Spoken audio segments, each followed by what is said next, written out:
Hello, everybody. Myself and Laura, are just going to give you a little bit of an insight into A-level geography and give you a bit of a challenge to take part in an induction lesson. I did put a notice on the classroom earlier on.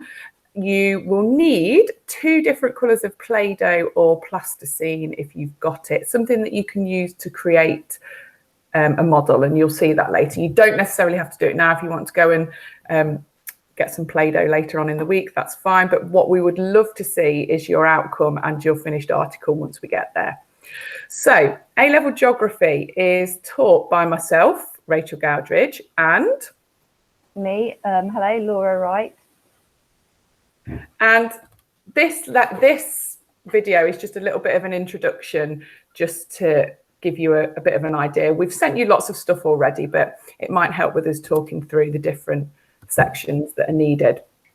So sign up day this year is going to look a little different. Normally we would ask you to come in and have a face-to-face meeting with us and discuss your GCSE results, and then we would make the decision as to whether or not you are suitable for the subject. In order to be suitable for the subject, you can see here the requirements that are asked of you. So we ask for a 5 in a humanities subject, so preferably geography, but also we will allow history, a grade 5 or above, a 5 in maths or above. Within geography, there's lots of statistics and graphical and map skills. You will be analysing data, you will be inferring data, you will be manipulating data.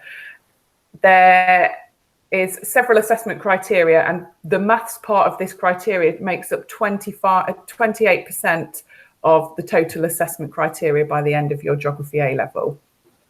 And we ask also for a 5 in English. The 5 in English is because the component 4 of the A-level, as you will see in a moment, is an independent investigation, and you have to do a 4,000 word write-up with research, with literature reviews. So you will need to be competent with your English. So course details. If you did GCSE with us at Brookvale Groby, it's the same exam board. So we follow the Educas exam board, and the A-level is made up of 3 main examined components, and then component 4 is the one that I've just talked about, which is the independent investigation. I'll hand over to Laura to talk about component 1. Okay, so in component 1, you will be examined in 2 topics, both of which are looking at changes over time. So one is within places, so really looking at your social, so people, the economic changes, and of coastal landscapes as well, so how the coastal landscape changes over time. Rachel will speak more about that shortly. You'll probably be more familiar with coasts because that's what you did do at GCSE. However, changing places builds on some of your human topics from GCSE, but is a lot more theory and content heavy. So for example, we'll be looking at how the urban area has changed over time, with the premises that people are the driving force behind why a place changes. For example, reasons why Leicester city centre has changed and rebranded. What would have been the Shire shopping centre has changed to become the High Cross today, and reasoning behind that. Or how students who attend a university in a particular town or city has a lot of influence over that place changes. And those winners, so who benefits from those changes based on, for example, students moving in, or those who may lose out as a result of that, namely older people, because the service provision changes to suit the needs of younger communities as opposed to older communities. But also looking at the shift of the urban area, so why people may choose to live away from the CBD itself, in suburbs, for example, Glenfield, or beyond that in villages like Kirby Muxloe, like Newtown Limford, as familiar places near where you may live, and who is living there, why they choose to live there, and the consequential effects that might have on that urban area. And what we do see a lot is the result of our city centres rotting, so decaying, urban decay. and the need to try and inject money back into our central urban areas, but why we need to do that if we're able to facilitate an economy elsewhere. And then also looking at those rural areas. So who is going into the rural? How has that changed post the productive countryside when we used the rural particularly for farming? We do today, but the numbers of people employed in that industry has changed significantly. But we still have a very productive countryside because of machinery. But also, how do we rebrand that rural? The rural rots in the same way as the urban does without us investing in it. So how has tourism influenced that? We might think about the Eden Project in Cornwall, or theme parks like Alton Towers in the village of Alton, or how Glastonbury, a productive farm, also biannually has a festival there. So really looking at the driving forces behind that. But thinking about that rural beyond people living there, but if we're attracting those tourists there, what perception does that generate of that place and that identity? Similarly to the urban, how is the way in which we're changing the place, changing the way people perceive it and identify with it? Namely now with COVID and the recent Leicester lockdown, are people going to forget how we've rebranded Leicester as a historic city because of King Richard, to now become an area of concern over disease? And people who don't know Leicester, maybe now identifying or perceiving rather that place as an area that became a hotspot for coronavirus. And equally in the rural, how do people perceive the rural and how has that changed over time? So when we look at places, we're looking really at the holistic identity of place. You and I will perceive and identify places so differently, and there is no right or wrong. It's how we experience that place. And as a result of people's experiences, it's how we then are changing that place over time to suit the changing needs of our population. Of course, it changes city to city within our country and beyond in other countries. We are mainly looking at the UK. We don't look beyond the UK in this topic. And we do study case studies quite familiar to yourself. So you can choose some of them as well, where you may be able to identify with that place slightly more than somebody else. And then within it, we will obviously do essay practice as with all of the topics, no doubt. So that's kind of a bit of an idea on what we will be doing in places. If you were to look at the specification, as Rachel's already emailed out to you anyway, you'll look at all the other elements and component parts to that topic. Okay, so changing places is as it says on the tin. Changing landscapes is as it says on the tin. Looking at the coastal landscape.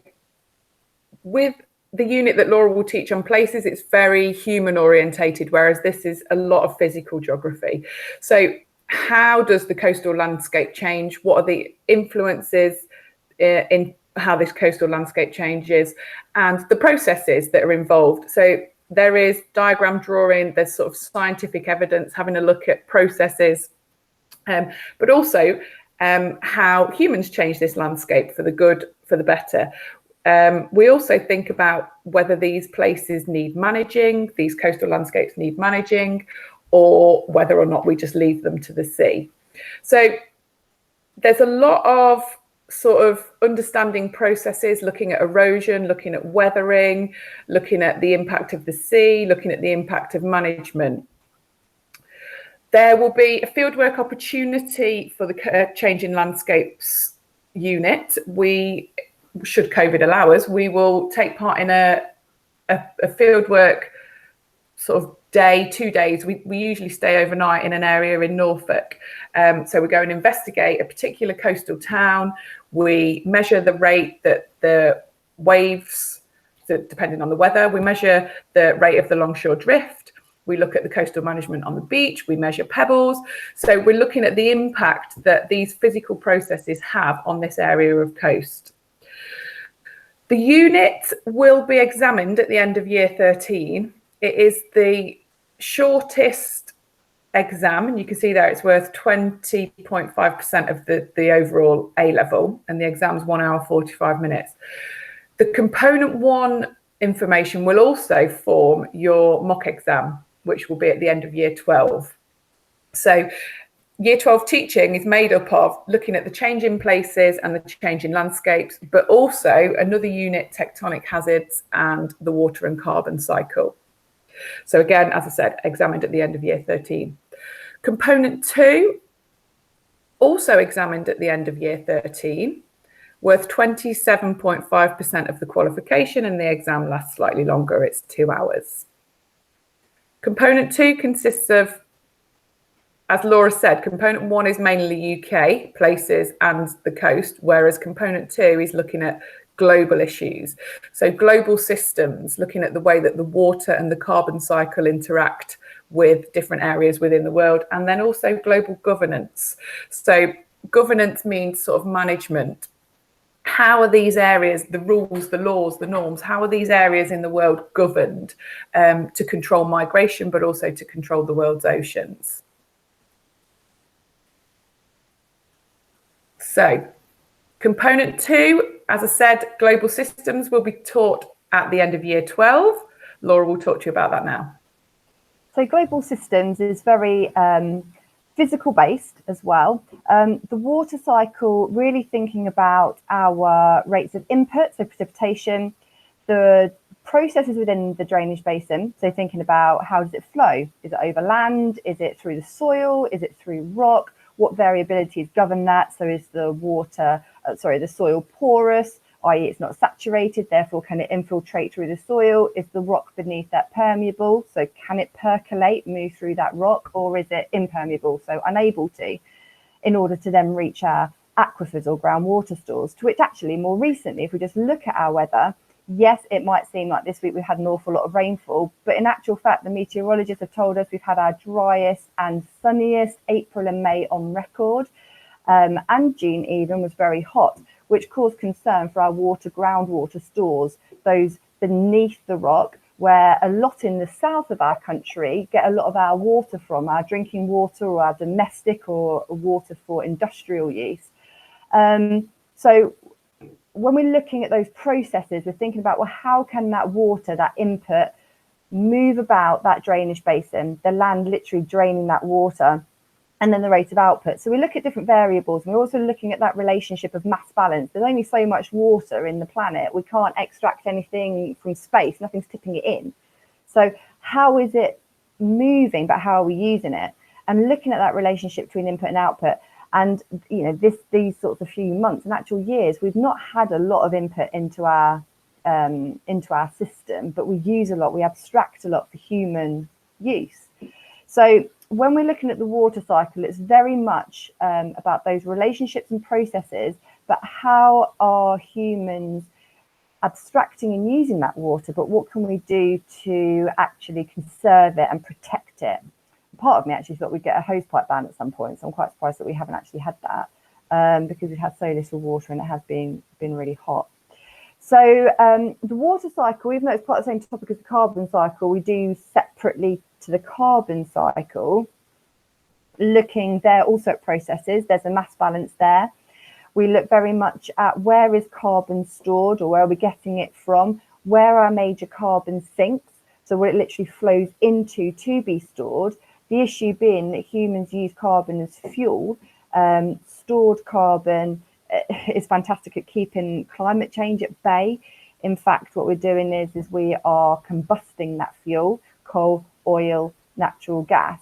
But beyond that, we are removing the biggest stores and terrestrial carbon sinks on the planet, the tropical rainforest, which means in terms of our sequestration of carbon, so the rate at which it can be absorbed, but we're releasing it back into the atmosphere, is exponential on top of the rate at which we're combusting that fuel.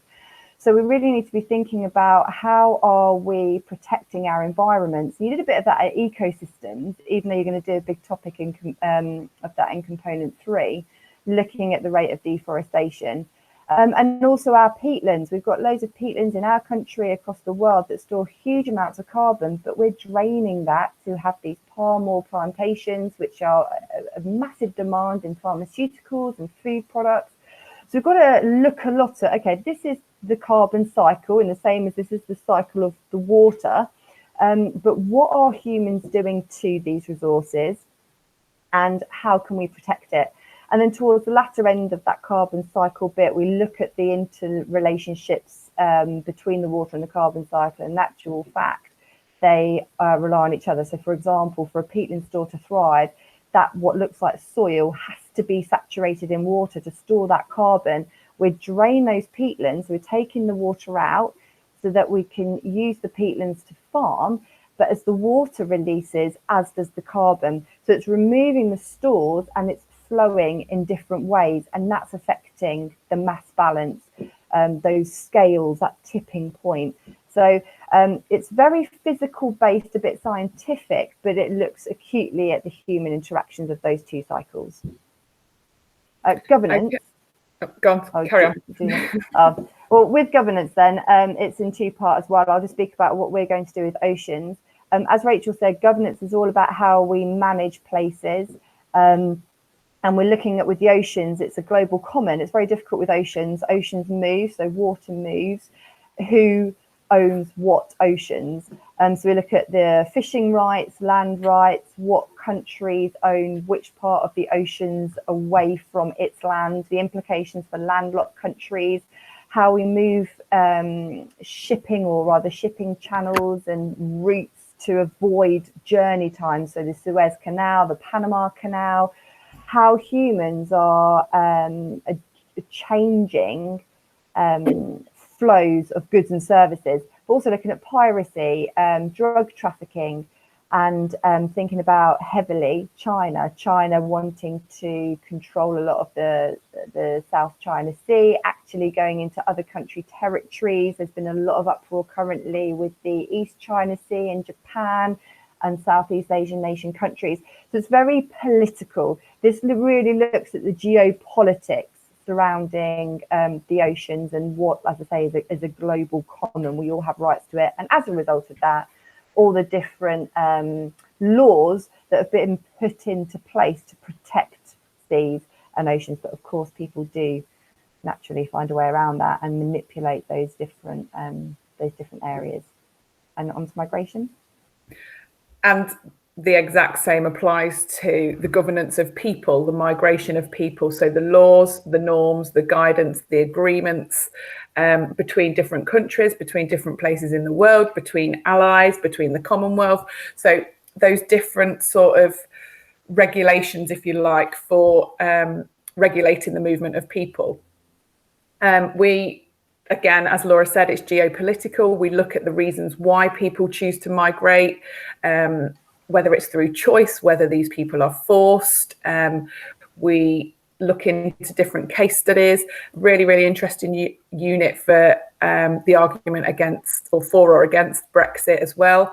Teaching it this year, was in the midst of the Brexit debate, and then the UK left the EU. So really interesting political side of geography. Again, the unit will be examined at the end of year 13, 27.5% of the qualification. Both component 1 and component 2 exams at the end of year 13 consist of, at the beginning, sort of 3 sections. Section A, short answer questions. The short answer questions will be reliant on some kind of data. The data will be provided for you. You will then have to take some information from that data in order to answer those short answer questions. The second part of the exam will be based on a 15-mark essay. And in component 1, you'll have an essay on changing places. And in component 2, you will have an essay on coastal landscapes.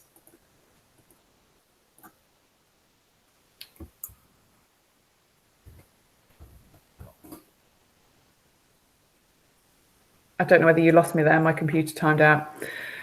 So essays for changing places, component 1, 15 mark, and changing coastal landscapes, 15 mark at the end of that section. Global systems and global governance, as I said, short answer question at the beginning of the exam, but then you will have a choice of 2 essays for each, and your essays there will combine information about the carbon and the water cycle and migration and the governance of the world's oceans. So it will be a case of consolidating everything that you have learnt between those two units to try and answer the question. Obviously, we'll look at that in much more detail once we start teaching. And is it worth mentioning at this point, as well as we're talking about exams, the skills? So every question or part or topic area rather, there will be some sort of skill stimulus, be it statistical, graphical, cartographical, photograph, sketching, or combination of all. So for example, with the water cycle, it's not uncommon to have a base map of somewhere, or maybe the UK, with proportional circles on top of that as an overlay, and having to look at the patterns or distribution of groundwater stores, so aquifer storage. So it's looking at all of those skills, examining your ability to interpret data. So component 3, we'll try and go a bit quicker now. Component 3 is all examined again at the end of year 13. It's the biggest exam, it's worth the most marks, it's the longest exam, and it is purely essay based. There are 3 essays that you need to write, with a choice of 2 for each topic. So we've got tectonic hazards, the economy of China, and ecosystems and its threats. Tectonic hazards is, again, a bit of physical geography, so very similar. What are the processes involved in a tectonic hazard? We look at volcanoes, we look at earthquakes, we look at tsunamis. We also look at the impacts that these have around the world, but also where do they occur, why do they occur where they do. So again, very scientific diagrams, labels, processes, things that you need to understand that are out of human control. Ecosystems, so these are the 2 units that I teach in component 3. So ecosystems being the second one is half physical and half human, so half scientific and then half impact of humans. So where are the world's ecosystems? What do they look like? How do they function? What do they need? What are the processes that happen? And then the threats to those, whether those threats be human threats or whether those threats are physical, uncontrollable threats. So again, looking at how the management of these can help with the processes and to try and make these things sustainable. As I say, both will be assessed by an essay at the end of year 13 in this exam. Key case studies for ecosystem is the Arctic tundra and the tropical rainforest. And then China. So China is obviously very obvious. It's all about China. It's wholly political. So it's very politically written by the exam board. You were touching it a bit with global governance, because we do look at China and the South China Sea and the Spratly Islands and its governance over that. And that's really building then within what we're going to look at China. We look at the human population and the distribution of the population. Why, for example, more people, or the density, so the spread of population is uneven. Why do most of them live in the south, in the east of China, as opposed to the north and of the west? So really looking at the relationship between people and the physical geography, where water resources are, where it's more flat, where you've got better access to the coast for inward investment. Really looking at China's push behind investment, attracting foreign direct investment, FDI, into the country. Why? Who does it benefit? Who or how did they attract that investment?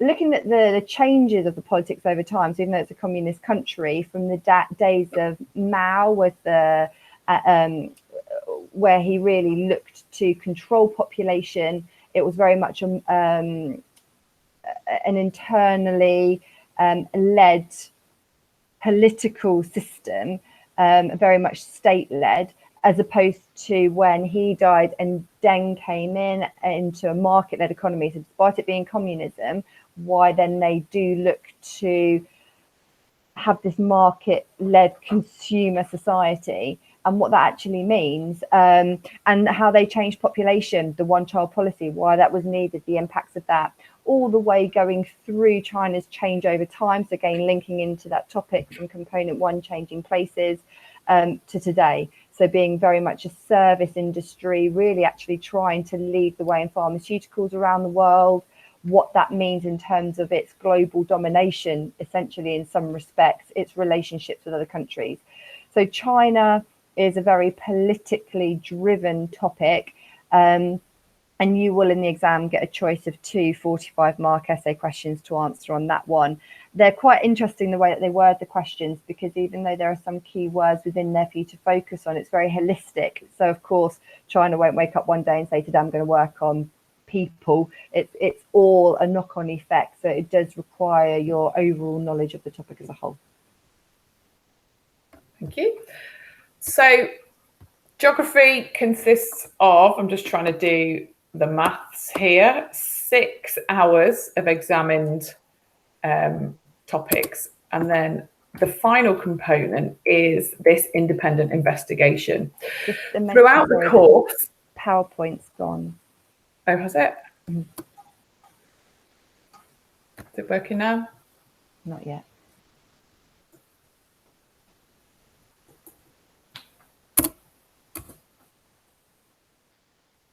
I'll talk about component 4. Hopefully it will reveal itself shortly. Mm-hmm. So component 4, yeah, as I said, it's again the final 20% of the qualification, and it is called a non-examined assessment, an NEA, and it's an independent investigation of your choice. Throughout the 2 years, COVID dependent, you will take part in 4 fieldwork days. These fieldwork days are compulsory, and they are used for you to practice your geographical fieldwork data collection skills in order for you to be able to be confident in your independent investigation. So again, Laura mentioned I'd sent you the specification. Have a look through the NEA section, the component 4 section of the specification, because it gives you a hell of a lot more detail than what I've written on to here. I've just realised it says March 2020 on there as well, and yours will be 2022. So there isn't really a word limit, but they suggest 4,000 to 4,500 words just to stop you from going off on a tangent. But actually, once you've started your investigation and your research and your data collection, those 4,000 words will probably come quite quickly and easily to you. So it's choosing a bit of geography that you are interested in investigating, really, and trying to answer a hypothesis or create a hypothesis that you think would be a good sort of investigation. The only thing with this component is it is handed in 2 months before you actually start your exam. So there are positives and negatives to that. It's out of the way before you get your exam and you've got to start revision and we get to the end of the course. But then on the flip side, you're working hard on this investigation in the midst of having to study for mock exams and still having course content being delivered within school, and it is independent, so you are required to be working independently on your own. There will not be lesson time devoted to this. This is your chance to shine and show your independence. But as I say, read through the specification and hopefully it will become a little bit clearer to you. But again, any questions, just drop any of us an email and we'll be happy to answer those. So your coursework will be handed into the exam board in March 2022. So moving on to the interesting stuff. That bit was not that interesting. So moving on to the interesting stuff. So this is just, if you're in school, obviously having your induction, this is the route we would go to. So what I'd like you to do, if you've got your Play-Doh, I'd like you to have a little bit of fun, and I want you to create a revision resource about this type of volcano. This is a composite volcano. Can you see the screen yet? No, it's not come up at all. Oh, okay. So as you're working your way through this video, I will attach the PowerPoint to the same post, hopefully. So I'd like you to create a revision resource about a composite volcano using Play-Doh. And the resources that you need will also be attached to this post. Let me see if I go out a bit again and we can start. I'll stop sharing my screen and then start again.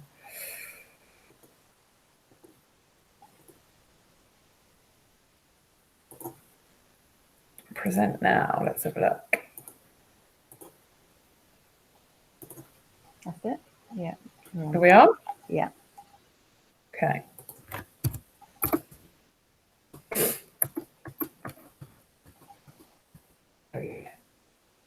And there's a video link to this. So create a revision resource about this type of volcano. What I'm aiming for, what I would like to see is something similar to last year's group that did this induction lesson. So this is a cross-section of a composite volcano. They've used the resource, they've done their own research, they've created, using Play-Doh, their volcano. In order to use it to revise, we would then take a photo of it and use it to supplement our revision notes. So again, this is a different kind. This is a dome volcano, but just to give you that idea of detail that we're expecting for your revision. And again, there you go, composite volcano.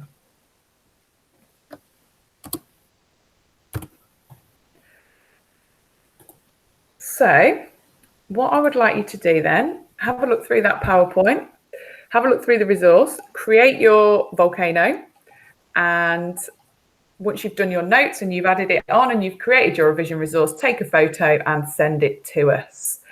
That brings us to the end of today.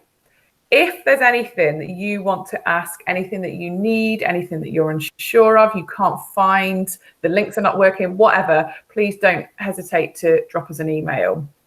We're really, I mean, these are unprecedented times, and this is really strange for both of us to having to be recording this lesson for you and not actually meeting you in person. So I think I speak for both of us. We're really looking forward to actually getting back to school and meeting you and getting started and putting everybody's mind at ease and our own minds at ease. So yeah, good luck, and I look forward to seeing your outcome, hopefully.